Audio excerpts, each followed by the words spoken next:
भाई स्मैकडाउन की शुरुआत होती है रोमन रेंस के अरीना में एंट्रेंस के साथ। रोमन रेंस आते हैं भाई, बोलते हैं कि मैंने पिछली बार जब मैं आया था तो मैंने क्या बोला था पॉल हेमन तुमसे कि भाई फिक्स करो। तो क्या फिक्स हो चुकी है कहानी? फिक्स नहीं होती है। तो रोमन रेंस बोलते हैं कि ठीक है कि भाई मैं आ चुका हूँ, अब मैं पूरी कहानी फिक्स करके ही जाऊंगा। तो सोलो सकोआ जब चले जाते हैं, रोमन रेंस पीछे से भाई तिरछी नजरों से बोलता है नहीं भाई आप आ गए हो अच्छी बात है, लेकिन आई विल फिक्स इट। उसके बाद हम सीधे मूव ऑन कर जाते हैं कॉन्ट्रैक्ट साइनिंग के लिए, जो कि इस शो का हाईलाइट था। उन लोगों ने मेन इस शो का सेलिंग पॉइंट ये रखा था कि भाई आज जो है फेटल 4 वे मैच का कॉन्ट्रैक्ट साइनिंग होगी। तो निक आल्डर्स जो है पहले से रिंग के अंदर खड़े होते हैं कि ठीक है भाई आओ सब लोग आके अपने कॉन्ट्रैक्ट साइन कर दो। एजे स्टाइल आया, कॉन्ट्रैक्ट साइन करा, साइड हट गया। एले नाइट आए, कॉन्ट्रैक्ट साइन किया, साइड हट गए। रेंडी ऑर्टन निकल के आते हैं, कॉन्ट्रैक्ट साइन किया, साइड हट गया। उसके बाद भाई निक आल्डर्स जो है भाई बुलाते हैं रोमन रेंस। भाई वहां से पॉल हेमन निकल के आता है, कहता है नहीं अभी हमको टाइम नहीं मिला है कॉन्ट्रैक्ट को अपने एडवोकेट से शो करने का, तो भाई मैं तो साइन नहीं करने जा रहा हूँ। रोमन रेंस इस मैच के लिए साइन नहीं करेगा। और टीयर में निकाल्डस कहते हैं कि अच्छा ठीक है भाई तुम अपने जो रोमन बॉय है उसको साइड को लेके चले जाओ, कोई दिक्कत नहीं है, मेरे पास 3 साइन आ चुके हैं और मैं जाके ट्रिपल थ्रेट मैच करा दूंगा जो कि वेकेंट डब्ल्यूडब्ल्यूई यूनिवर्सल चैंपियनशिप के लिए होगा। अब भाई तुम जानो और तुम्हारा रोमन रेंस जाने क्या करना है, लेकिन बेल्ट तो मैं उससे ले ही लूंगा। पॉल हेमन अपनी बात बोल के वापस जा रहे थे, उतनी देर में जैसे ही निकाल्डस ने ये चीज बोली भाई बंदा भागता हुआ आया है निकाल्डस के पास। पॉल हेमन आके बोले भाई तुम ये मीडियोकर सा शो तो चला लेते हो, ये ठीक ठाक तुम पॉल हेमन वानाबी वाले कपड़े पहन लेते हो, कस्टम सूट पहन लेते हो, लेकिन भाई तुम किसी भी तरीके से बोर्ड ऑफ डायरेक्टर्स को ये चीज नहीं बता पाओगे कि भाई ट्रिपल थ्रेड मैच कराऊंगा मैं, टाइटल विकेट कर पाऊंगा। क्योंकि यहाँ पे स्मैकडाउन में रोमन रेंस का राज चलता है और रोमन रेंस के हिसाब से ये मैच कभी भी threat of fatal 4 way match होना ही नहीं था। ये मैच हमेशा से 1-on-1 होना चाहिए था। तुम लोगों ने अपनी होशियारी दिखा के इसको फेटल 4 वे मैच करा दिया, मुझे समझ में नहीं आता तुम सब पागल हो क्या। उतने में एलाइन नाइट बोलता है कि भाई चुप हो जा भाई, कितना बोलेगा, शांत। मैं समझता हूँ कि ये फेटल 4 वे मैच नहीं होना चाहिए था। हाँ बिल्कुल सही कह रहा है पॉल हेमन, जिंदगी पहली बार तुमने को सही बात बोली है।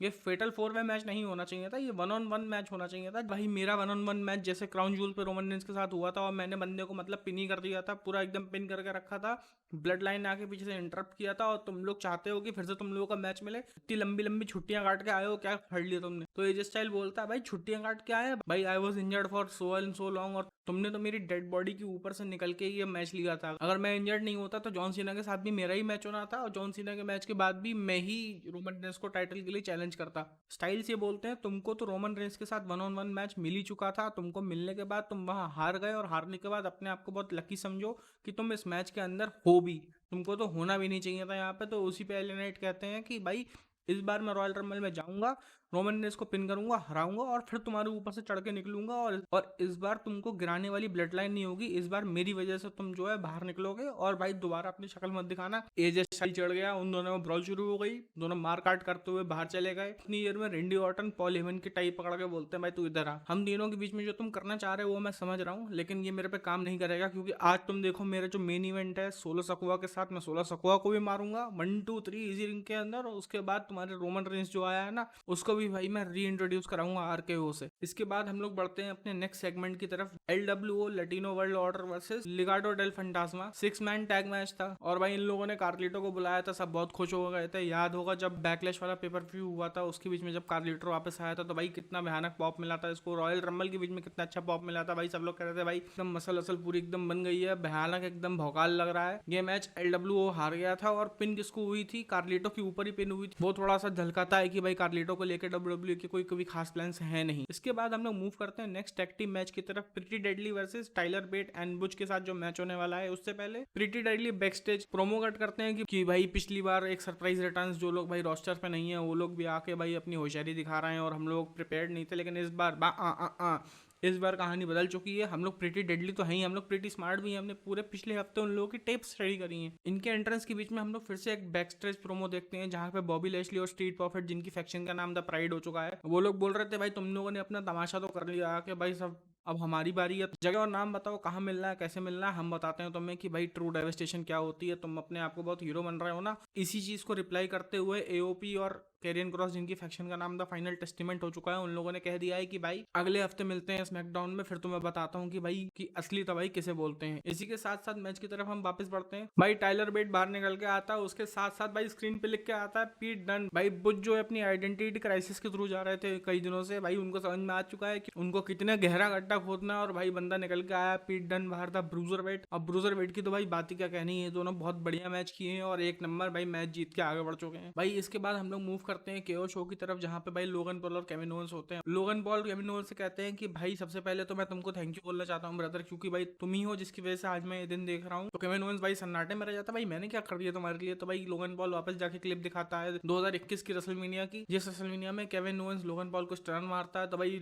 लोगन पॉल कहता है भाई तुमने 70-80 हजार लोगों के बीच में मेरे को भाई स्टर्न मार दिया, मेरे को बेइज्जत कर दिया, और उसके बाद मेरे अंदर की आग जल पड़ी, अब तो मैं रेसलर बन के दिखाऊंगा, ये करूंगा वो करूंगा। इसी बात को केविन ओवेंस बोलते हैं कि भाई तुम कुछ भी कर लो, हाँ अच्छी बात है, तुम भाई तुम्हारा पहला रेसलमेनिया था, हम सब लोगों ने तुम्हारी बड़ी इज्जत करी, हाँ भाई आओ तुम्हारे लिए रेड कारपेट बिछाए, सब कुछ कर दिया, बहुत अच्छी बात है। लेकिन भाई रियलिटी तो ये है, तुम कभी भी रेम स्टीरियो, कभी भी तुम सेथ रॉलिंस, और कभी भी तुम हम जैसा कभी नहीं बन सकते भाई। तो उसी पे लोगन पॉल कहते हैं कि भाई तुम जैसा बनना भी नहीं है मेरे को, मैं अपने जैसा हूँ, बहुत अच्छी बात है कि मैं तुम जैसा नहीं हूँ। जो तुम्हारे हाथ में ये कास्ट लगा हुआ है ये तुमको प्रोटेक्ट कर रहा है, और भाई जो मेरे को चोट लगी थी तुम्हारे ये कास्ट की वजह से लगी थी। तो केविन ओवेंस कहते हैं भाई चल ठीक है भाई, मैं वादा करता हूँ कि रॉयल रमल में मैं अपना कास्ट पहन के नहीं आऊंगा, और यहाँ तक कि मैं अभी ही उतार देता हूँ इस कास्ट को, और देखते हैं क्या होता है। उतनी देर में लोगन पॉल ने भाई चीप शॉट मारा, अपना केओ पंच मारा। चीप शॉट मारने के बाद फाइट जो है बाहर आ चुकी है। लोगन पॉल ने केविन ओवेंस का हाथ, जो कि अनप्रोटेक्टेड था भाई, कास्ट नहीं हो, उसको उठा के रिंग पोस्ट में जाकर मारा। भाई केविन ओवेंस भाई अपना हाथ पकड़ के एकदम लोटपोट हो गए। लोगन पॉल निकल के आते हैं, बेल्ट दिखाते हैं, बहुत बढ़िया। उसके बाद हम लोग एक और बैक स्टेज मोमेंट के लिए कट करते हैं, जहाँ पे हम लोग देखते हैं भाई रोमन रेंस एकदम बौखलाए हुए होते हैं, पॉल हेमन भाई अपनी एकदम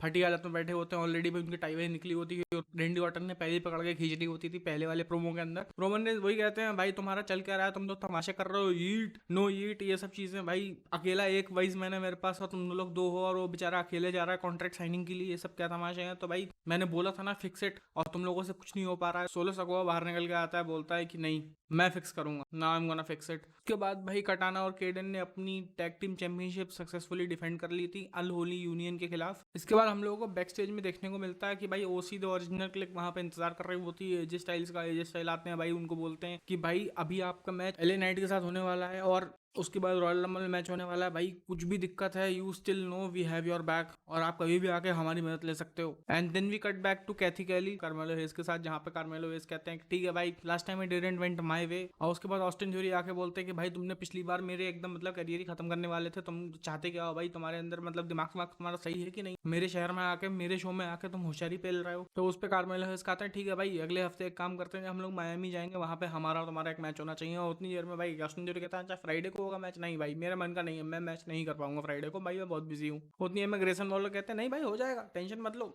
आप अवेलेबल हो, मैं सब संभाल लूंगा, अगले हफ्ते इन दोनों का मैच होने वाला है। उसके बाद हम लोग मूव करते हैं नेक्स्ट 1-on-1 मैच की तरफ, LA Knight versus AJ Styles. भाई एजे स्टाइल बाहर निकल के आते हैं, एले नाइट बाहर निकल के आते हैं, दोनों लोग मैच स्टार्ट करते हैं। रिंग के अंदर भी बैक एंड फोर्थ चल रहा होता है दोनों के बीच में। उसके बाद एले नाइट बाहर आके भाई टेबल के ऊपर अपना जो उनका आइकॉनिक मूव है वो करते हैं, और करने के बाद भाई जिम्मी ऊसो इंटरफेयर करता है बीच में, भाई एंट्रेंस पा रहा होता है एले नाइट, उनकी तरफ देखते हैं जाके भाई क्या हो गया। उतनी देर में रिस्ट्रक्टेड एले नाइट के ऊपर एजे स्टाइल अटैक करते हैं, जिसकी वजह से एले नाइट बैरिकेड पे जाके लटक जाते हैं, उसका सपोर्ट लेते हैं। लेकिन पीछे से क्या होता है, समोन स्पाइक आउट ऑफ नोवेयर उसकी गर्दन पे, भाई एले नाइट तो वहीं डाउन, डिस्क्वालिफिकेशन हो चुकी है मैच के अंदर। उसके बाद सोलो सकोआ जाके एजे स्टाइल को भी जाके अटैक करता है, अटैक करने के बाद भाई रिंग के अंदर लाके उसको भी समोन स्पाइक मारता है, भाई बोलता है कि भाई 2 डाउन 1 मोर टू गो, भाई अब रेंडी ऑर्टन तुम्हारी बारी है, बाहर आ जाओ। फिर उसके बाद हम लोग शुरू करते हैं अपने नेक्स्ट मैच के साथ, जो कि आज का मेन इवेंट था, रेंडी ऑर्टन वर्सेस सोलो सकोआ। वो पुराना वाला मैच डिस्क्वालिफिकेशन की वजह से वहीं खत्म हो जाता है। ये मैच बहुत ही शॉर्ट मैच था, इसके अंदर रेंडी ऑर्टन भाई बाहर जाके उसको बैक बॉडी ड्रॉप देते हैं टेबल के ऊपर, फिर सोलो सकोआ को भाई अंदर लेकर आते हैं। सोलो सकोआ अंदर आते समय मिड रोप के थ्रू आता है, जिससे कि वही रेंडी ऑर्टन अपने पोजीशन में आ जाते हैं ट्रैपिंग डीडीटी मारने के लिए। ट्रैपिंग डीडीटी मार के भाई एकदम रिकॉइल वाली, एकदम वाइपर वाली पोजीशन में आते हैं कि नहीं भाई अब तो आरकेओ पड़नी ही वाली है इसके ऊपर। उतनी देर में भाई जिम्मी ऊसो बाहर आ चुके हैं डिस्ट्रक्शन के लिए। उतनी देर में एले नाइट जिम्मी ऊसो का आके अटैक करते हैं बाहर से। जिम्मी ऊसो इंटरफेयर नहीं कर पाते हैं उस मैच के अंदर, जैसे कि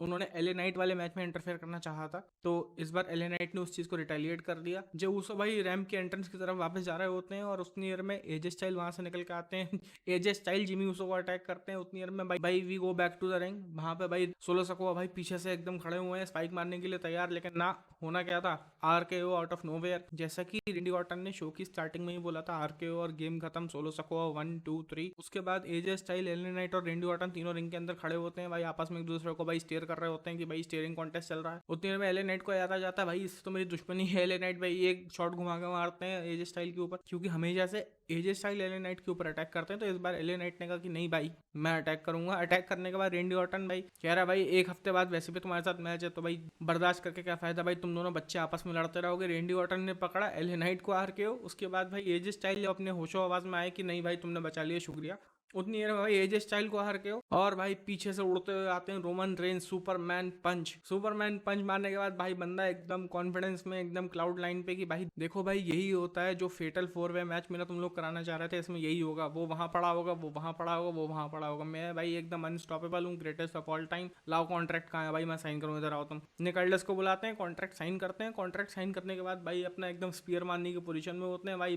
11 बंदा स्पीयर मारते उड़ता हुआ भाई, उनने बीच रास्ते में ही आरकेओ भाई, एकदम आरकेओ फेस्ट, तीनों रेसलर रिंग के अंदर, सबसे पहले सोलो सकोआ को आर, उसके बाद एले नाइट को आरकेओ, उसके बाद एज स्टाइल को आरकेओ, उसके बाद रोमन रेंस को आरकेओ भाई, रेंडी ऑर्टन लाके उसको एकदम पन्ना खोल के उसके सामने रख देता, ले भाई जब तेरे को होश आए तो आंख से देख लेना कि तू साइन कर चुका है और इस बार there is no way out for you brother. तो भाई इसी के साथ ये वाला स्मैकडाउन भी खत्म हो चुका है, फिर मिलते हैं अगले WWE एपिसोड के अंदर, तब तक के लिए बाय बाय।